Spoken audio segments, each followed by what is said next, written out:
Boa noite, queridos irmãos. Estamos dando continuidade ao ciclo de palestras virtuais na Casa de Ismael, nesta noite de quarta-feira, onde contemplaremos o ensinamento de Jesus falando de perdão. Perdão nas nossas vidas, o perdão em nós.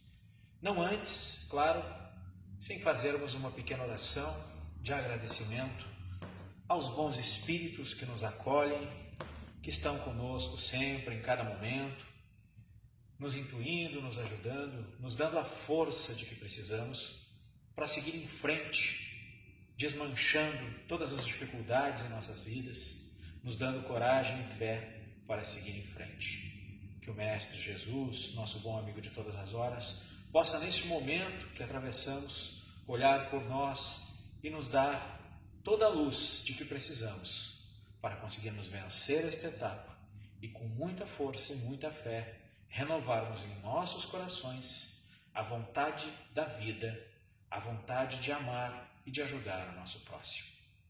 Que os bons amigos espirituais estejam conosco esta noite, nos amparando e nos ajudando a levar a luz da divina palavra do Cristo a todos os ouvidos e corações. Que assim seja.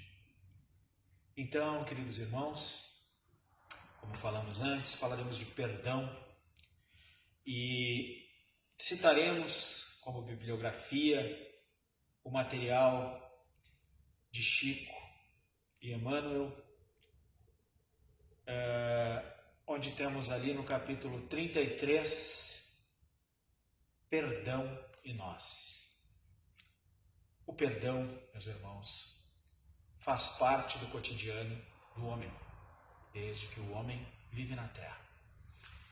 Emmanuel cita no início deste escrito que habitualmente nós consideramos a necessidade do perdão apenas quando somos escarnecidos publicamente e por ser público e recebermos a ajuda e o reconhecimento de nossos irmãos de que fomos ofendidos e esta comoção nos chega como auxílio, reforçando a ideia de que nós somos vítimas, então nós achamos por bem que é bonito dar o perdão àquele que nos ofendeu. Porque como ofensa pública, sairemos por cima, por assim dizer, se dermos o perdão àquele que nos ofendeu.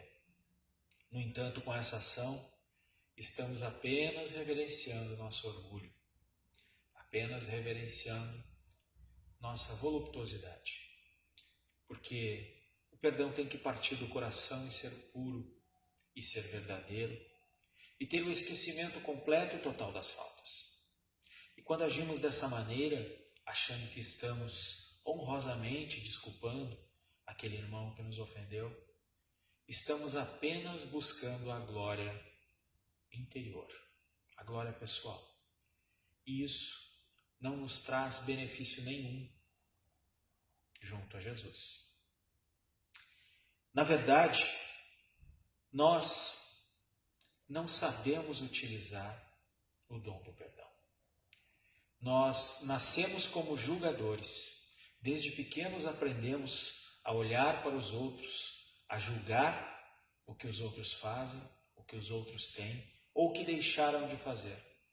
E logo nos concentramos em acusá-los de alguma falta.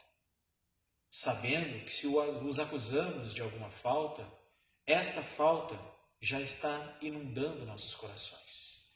Jamais acusamos um irmão de uma falta se já não estamos repletos dela dentro de nós mesmos.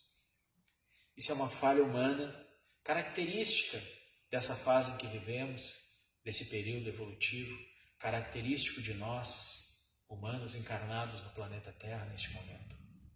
E é muito difícil enxergarmos isso. É muito difícil olhar para dentro. É muito mais fácil olhar o lado de fora e deste lado de fora acusar os nossos irmãos. A grande verdade é que nos tornamos advogados, juízes, acusadores e constantemente carrascos de nossos irmãos, porque não sabemos trabalhar o perdão em nossas vidas.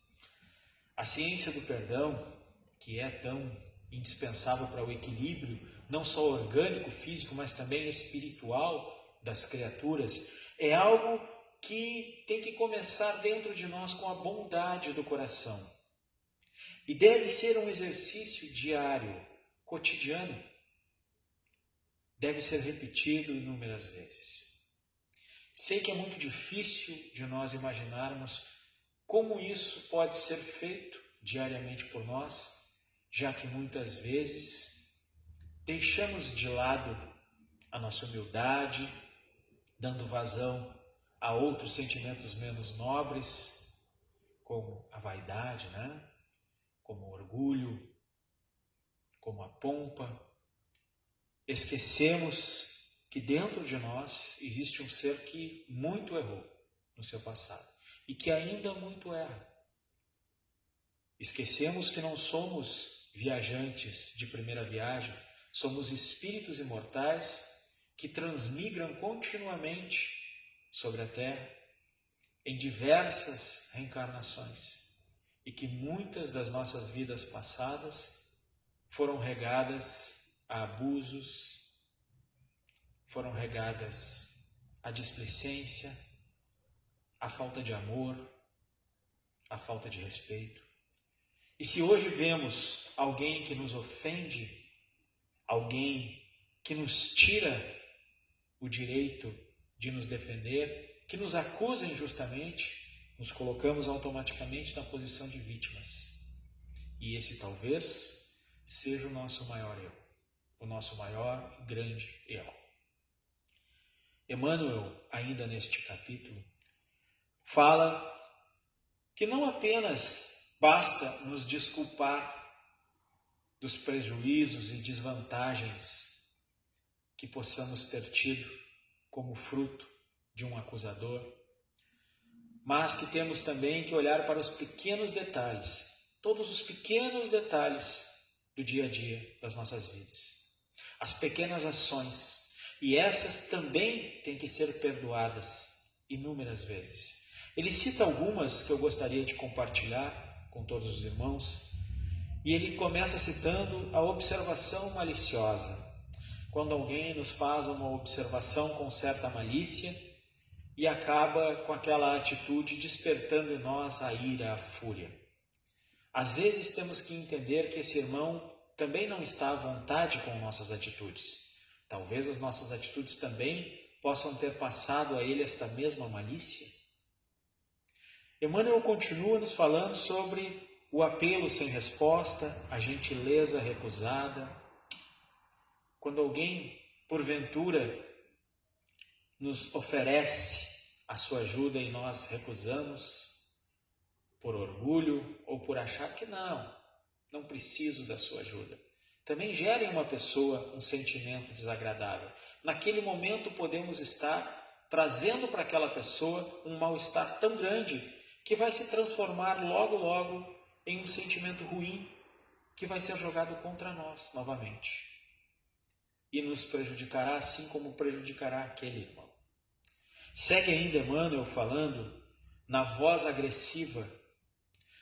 A voz agressiva é algo que todos nós utilizamos em algum momento da nossa vida, no nosso trabalho, no nosso cotidiano, na nossa família. Quem já não proferiu palavras com um tom mais grave, mesmo não tendo a intenção de ferir ao outro, mas ainda assim causando esse mal-estar? E o pior, quando percebendo ter causado esse mal-estar, não se arrependeu e nem se preocupou em pedir desculpas. Isso é uma falta muito comum que nós cometemos no dia a dia das nossas vidas.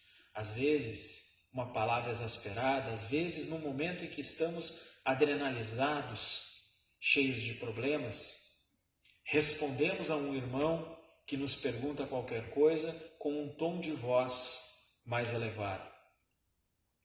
Isso fere não só os ouvidos, mas também o coração de quem ouve. E muitas vezes não nos damos conta. Emmanuel ainda segue falando da palavra impensada, que é outra coisa que, se ligarmos ao que falamos agora, vamos ver que muitas vezes, por não pensar naquilo que dizemos, ofendemos profundamente aqueles que amamos. E um erro que cometemos, comumente, é que quando falamos algumas dessas palavras àqueles que amamos, pensamos de imediato, não preciso pedir desculpa, a pessoa vai me entender. Isso é um excesso de confiança em si mesmo. Por que não dizer um descaso com aquela pessoa a quem se ama? Frequentemente pensamos que aqueles que nos amam têm ouvidos que podem ouvir de tudo, inclusive palavras não tão boas, que eles têm a obrigação de nos aturar, de nos aguentar o nosso mau humor, que não há problema nenhum se descarregarmos todas as nossas frustrações neles, pois nós os amamos e eles vão ter que compreender isso. E de certa forma é verdade, porque quem nos ama tenta entender tudo isso. Mas certas palavras ditas magoam, criam máculas no coração, que ao longo do tempo causam separações, brigas, indiferença e desamor. É importante cuidarmos com todas as ações, mesmo as mais miudinhas, as mais pequenininhas. Essas ações, elas nos revelam quem somos. Se não podemos fazer o bem, falar algo positivo, dar um bom conselho, sermos amigos, procuremos também não ser os inimigos, não pôr para baixo, não desanimar, não desconfigurar uma amizade, uma relação. Nós somos responsáveis por tudo aquilo que fazemos. Sei que muitos, quando cometem esses erros, dizem logo, eu não queria ter feito isto, ou não queria ter dito aquilo. Sim, se você disse, você queria. Você poderia ter pensado e não pensou. A opção de fazer uma coisa ou outra é sempre nossa. Está aí o princípio do livre-arbítrio. Todos nós podemos decidir aquilo que queremos quando quisermos. E quando falamos alguma coisa a alguém de forma mais dura, poderíamos ter escolhido palavras mais amenas, mas optamos por palavras mais duras. Então sim, quando fazemos ou falamos alguma coisa a alguém, sim, foi porque quisemos. Não podemos usar mais a desculpa de não estarmos no controle de nossas ações. Eu estava muito nervoso com a situação e falei o que não devia. Se era o que não devia, que não tivesse falado, o nervosismo não é desculpa para isso. Como nenhum outro sentimento é. Nós somos seres que vivemos em sociedade. Precisamos uns dos outros.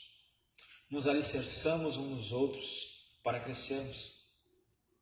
Não há uma família sem que hajam duas pessoas que no início de sua vida conjunta sonhem, queiram crescer, queiram construir juntos. Uma família nasce sempre da união de duas pessoas, um alicerçado no outro. É o princípio da sociedade, a junção das pessoas, o amor, o carinho, o respeito, o aconchego. Muitas coisas na vida nos tiram fora do sério, nos prejudicam. Muitas coisas que acontecem conosco, gostaríamos que nunca tivessem acontecido. Muitos motivos de briga em nossas vidas, de discussões, nascem de desajustes, desacertos, nascem de diferenças entre uma pessoa e outra. E se nascem ali, poderiam ter morrido ali também. Se no momento desse desacerto, no momento dessas diferenças, dessas brigas, dessas reações mais nervosas, tivéssemos utilizado o perdão. O perdão é o remédio de todas as horas para todos nós. Perdão, ele começa como nos fala Emmanuel, com o exercício diário. O perdão, ele não é um recurso para ser aplicado apenas em momentos grandes, em grandes faltas, em momentos em que realmente houve que aconteceu algo muito grande, muito grave em nossas vidas. O perdão, ele é algo que tem que ser utilizado mesmo nas minúcias, como o medicamento homeopático dado em gotas, em pequenas dosagens, para algum mal. O perdão, como ensinou Jesus a Pedro, quando perguntou a ele: Jesus, quantas vezes devo perdoar ao meu irmão? E Jesus lhe respondeu: eu lhe digo que não deve perdoar apenas 7 vezes, mas 70 vezes 7. E vai e ensine aos teus irmãos a esquecerem de si próprios e plantarem o amor. Jesus ali, naquela lição a Pedro, não apenas orientou Pedro a agir diante das ofensas recebidas, mas a esquecê-las completamente no momento em que decidisse perdoar. Não quis dizer Jesus com isso que devamos estar coniventes com os erros. Devemos sim combater os erros, não aceitá-los, mas perdoar aqueles que erram, porque como nós, que erramos muito também, erramos justamente tentando muitas vezes acertar. E sabemos, pela vida agitada que levamos, que erramos muito mais do que acertamos. Quantos de nós pensam: errei ao fazer isto ou aquilo, mas eu não queria, vou tentar fazer diferente. A maioria de nós comete vários erros na vida, grandes ou pequenos, tentando acertar. E quando isso é conosco, desejamos intensamente que aqueles a quem ofendemos nos perdoem.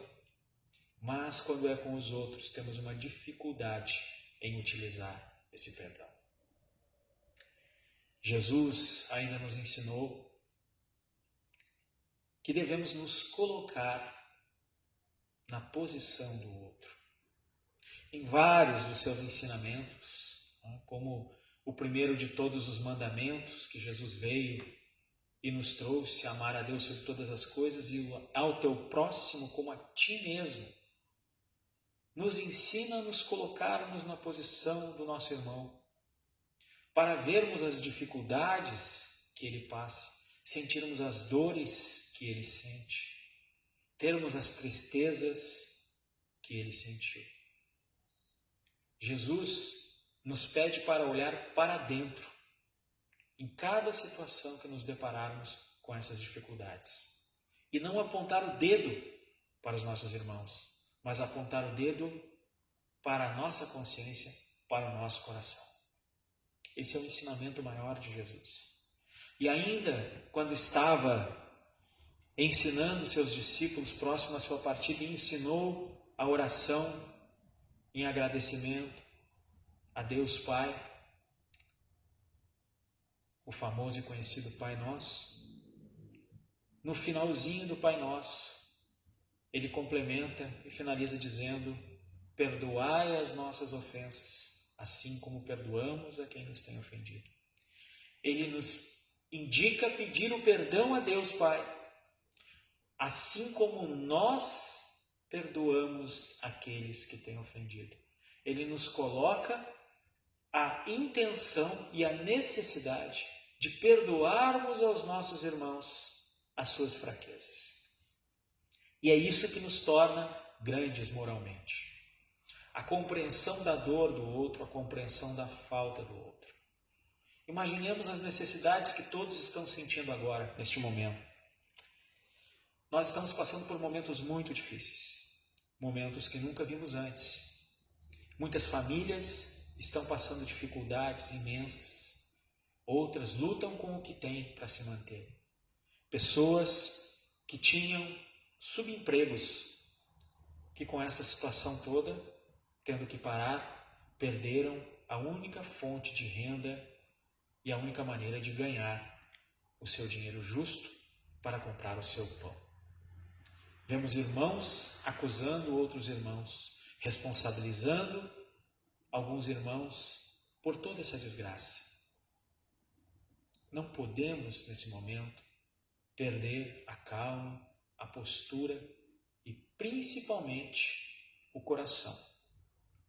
Se acreditamos em Deus, se acreditamos em Jesus, se acreditamos nas lições que o Divino Mestre nos passou, que pensemos bem neste momento que passamos agora, se não é a ocasião perfeita que Jesus nos deu de perdoar. Perdoar aquele irmão que talvez, não tendo como pagar a sua dívida para conosco, por conta da situação, pede mais tempo para si, procura fazer as suas coisas, nos deixando de lado um pouco. Talvez pensemos naqueles outros irmãos que, tendo muito mais do que nós, recolhidos aos seus lares, com os seus caprichos, não pensam em auxiliar o próximo. É um direito de cada um. Pensar naqueles que estão na rua, que por desespero muitas vezes cometem atos deslocados, enlouquecidos, lesando a sociedade, lesando a um de nossos irmãos. Pensar também naqueles que, pelo momento de desespero, não sabendo lidar com essa situação, nos dirigiram palavras ásperas e ações indesejadas. O que podemos fazer nesse momento é não gerar negatividade, é não gerar discórdia, desunião, rancor, ódio, raiva. Temos que usar de indulgência. Temos que nos colocar no lugar do nosso irmão, sabendo de todas as necessidades que esse irmão pode estar passando. Tentar entender isso tudo e pedir a Deus que nos dê força para superar isso tudo sem perder o nosso amor e a nossa capacidade de entender o que o outro está passando. É muito difícil, queridos irmãos, falar em perdão, porque todos somos imperfeitos. Estamos todos no mesmo barco. Estamos todos na mesma nau. E dizer que eu consigo perdoar aquilo que você não consegue é ser demagogo nesse momento. Todos temos dificuldades imensas. Todos somos humanos, somos falhos. Mas podemos tentar. Tentar é algo que Deus nos permite. Tentar é algo que a vida nos permite. E se temos essa permissão, tratemos de tentar, ardorosamente. Não vamos fraquejar nesse momento. Olhemos para o lado, aproveitemos essa situação e olhemos para trás das nossas vidas, enxergando todas as vezes que achamos termos sido ofendidos. E vamos tentar perdoar essas faltas. Vamos tentar auxiliar aos nossos irmãos, dando o nosso perdão, mas não da boca para fora, de coração.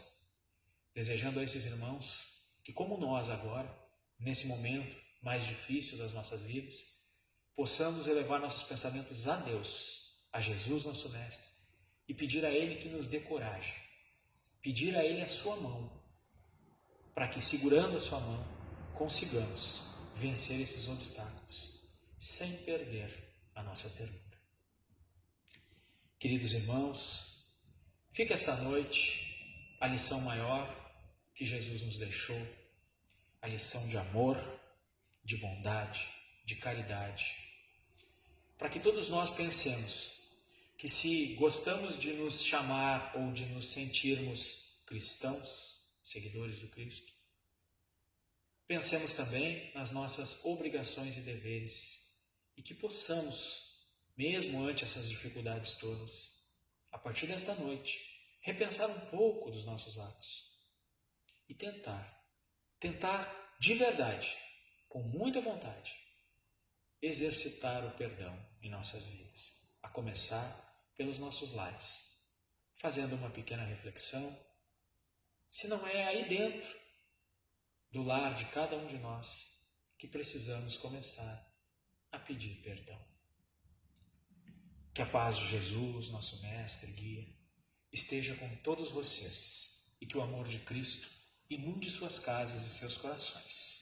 E até uma próxima vez. Que assim seja.